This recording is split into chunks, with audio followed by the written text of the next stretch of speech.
Imagine building electronics without typing a single line of code. Sounds wild, right?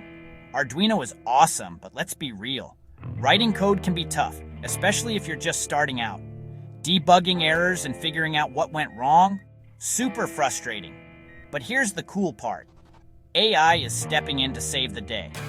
With new AI tools, you can generate code at the click of a button, simulate circuits without touching any hardware, and even build projects with simple drag-and-drop tools.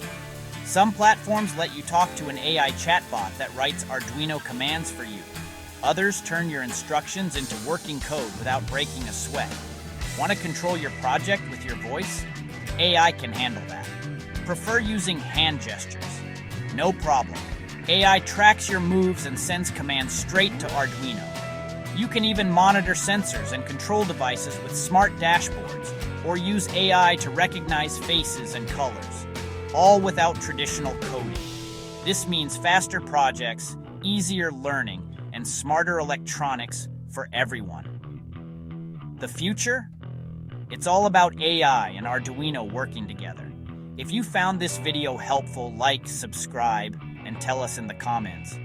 Which AI-powered Arduino project would you try first?